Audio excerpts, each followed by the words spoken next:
एक गांव में सोनाली अपनी माँ के साथ रहती थी। वह बहुत गरीब थे। सोनाली की माँ सीमा सिलाई करके अपने घर का गुजारा कर रही थी। एक दिन सीमा की बहुत ज्यादा तबीयत खराब हो जाती है। तभी वो सोनाली से कहती है, सोनाली बेटा, लगता है मेरी तबीयत खराब होती जा रही है। अब मैं सिलाई नहीं कर सकती बेटा। घर का खर्चा कैसे चलेगा? मैं तो अब सिलाई नहीं कर सकती। माँ, मैं आपको सिलाई करते हुए देखती थी। मुझे ज्यादा सिलाई करने तो नहीं आती है, लेकिन मुझे आपको देखते देखते फ्रॉक सिलने आ गई है। तो मैं फ्रॉक सिलकर आपकी बीमारी का इलाज भी कराऊंगी और घर का खर्चा भी चलाऊंगी। माँ, आप चिंता ना करें, आप मुझ पर भरोसा रखिए। ऐसा बोलकर सोनाली अपनी माँ को समझा देती है और फ्रॉक सिलना शुरू कर देती है। शुरुआत में तो फ्रॉक ज्यादा अच्छी तैयार नहीं होती, लेकिन जैसे जैसे समय बीत रहा था, सोनाली बहुत अच्छी फ्रॉक तैयार करने लगी थी। सोनाली वो फ्रॉक तैयार करके बाजार में बेचने जाया करती थी, लेकिन जितनी मेहनत सोनाली फ्रॉक बनाने में लगा रही थी, उसे बाजार में फ्रॉक की उतनी कीमत नहीं मिल रही थी। एक दिन सोनाली अपनी माँ से कहती है, देखिए ना माँ, मैं इतनी अच्छी अच्छी फ्रॉक बनाकर बाजार में बेचती हूँ, लेकिन कोई भी मुझे इनके अच्छे दाम देता ही नहीं है। मुझे लगता है कि मुझे ये फ्रॉक शहर जाकर बेच कर आनी चाहिए। वहाँ इनके काफी अच्छे पैसे मिल जाएंगे। माँ, डॉक्टर ने कहा था कि आपके इलाज में बहुत सारे पैसे लगेंगे, इसलिए मुझे शहर जाना ही होगा। हाँ मेरी बच्ची, मेरी तबीयत तो बहुत ज्यादा खराब हो रही है। अगर ऑपरेशन जल्दी नहीं कराया तो मैं तुम्हें हमेशा हमेशा के लिए छोड़कर चली जाऊंगी। मगर बेटी, तुम अकेली शहर फ्रॉक बेचने कैसे जाओगी? शहर तो बहुत दूर है, और तुम ये बात भी सही कह रही हो कि यहाँ तुम्हें फ्रॉक बेचकर ज्यादा पैसे नहीं मिल रहे। अगर मेरा ऑपरेशन होना है तो तुम्हें शहर जाना ही होगा मेरी बच्ची। माँ, मुझे एक जंगल का रास्ता पता है। मैं इन फ्रॉक को लेकर उसी रास्ते से शहर की ओर जाऊंगी। आप चिंता ना करें, आप देखना, मैं शहर जाकर इन फ्रॉक को बेचकर बहुत ज्यादा पैसे इकट्ठे करके लाऊंगी और आपका ऑपरेशन कराऊंगी। उसके बाद हम खुशी खुशी अपना जीवन बिताएंगे। ऐसा बोलकर सोनाली शहर फ्रॉक बेचने निकल जाती है। सोनाली जंगल के रास्ते शहर जा रही थी। तभी रास्ते में उसे कुछ बदमाश मिल जाते हैं। लगता है भाई इसके पास काफी माल है, हमें इससे ये छीन लेना चाहिए।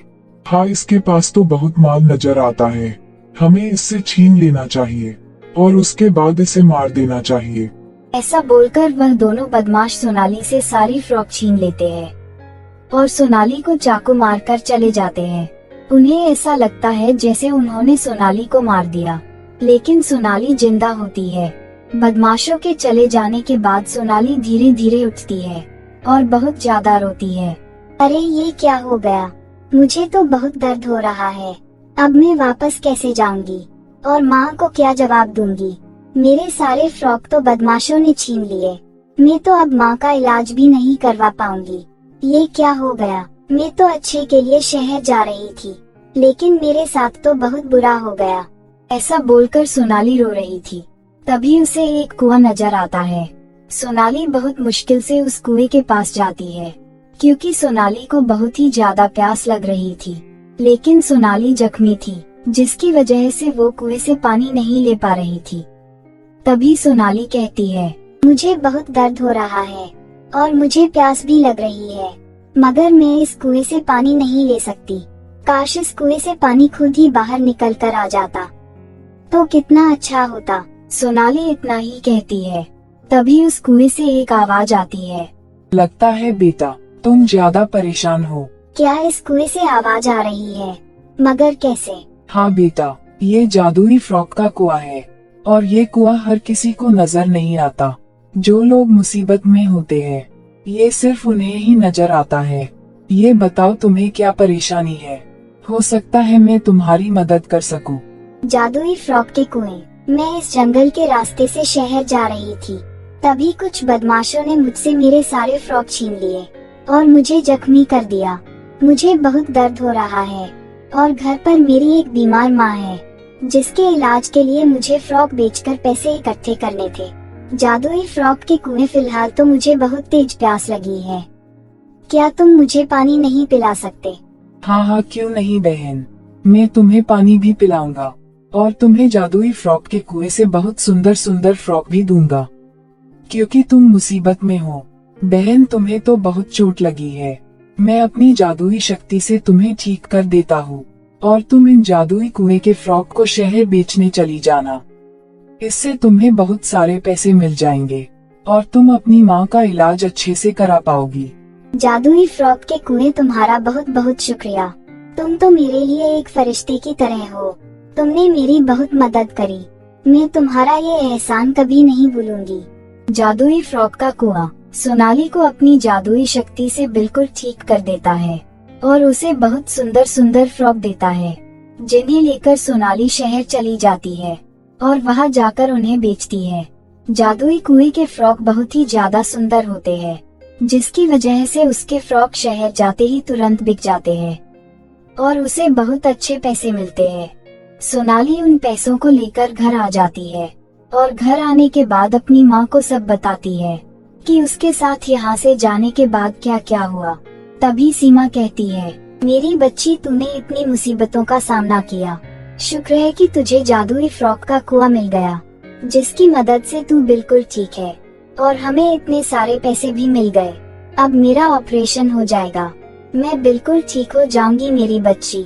सोनाली अपनी माँ को हॉस्पिटल ले जाती है और उसका ऑपरेशन करा देती है। कुछ ही दिनों में सीमा बिल्कुल ठीक हो जाती है। अब सोनाली जादुई फ्रॉक के कुएं से बहुत ही सुंदर सुंदर फ्रॉक लेकर शहर जाया करती थी और उन्हें बेचकर पैसे कमाया करती थी।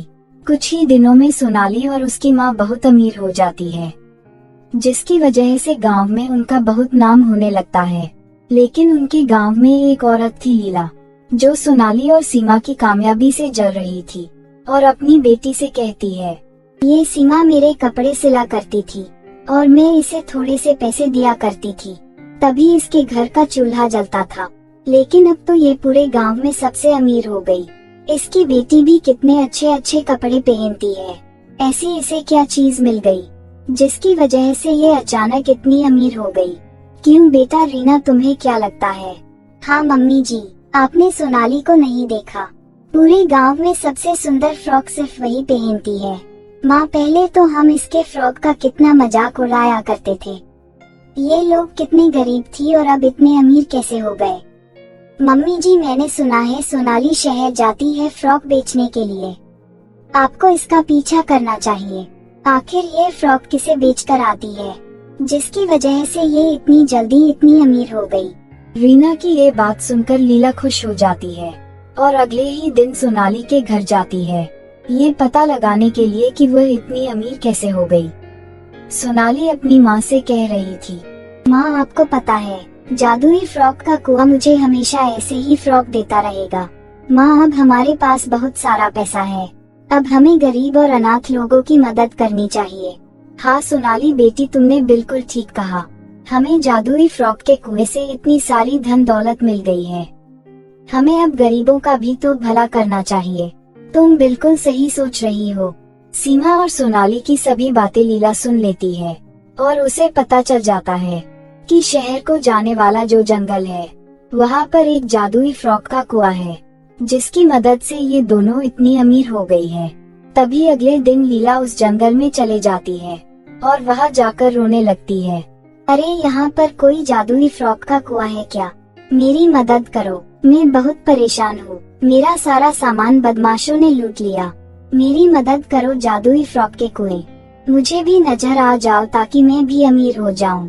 लीला को रोते हुए सुनकर जादुई फ्रॉक का कुआं लीला को भी नजर आ जाता है और लीला की हालत देखकर जादुई फ्रॉक के कुएं को सब समझ आ जाता है कि वो किसी मुसीबत में नहीं है, सिर्फ ड्रामा कर रही है ताकि मैं इसे जादुई फ्रॉक दे दूं।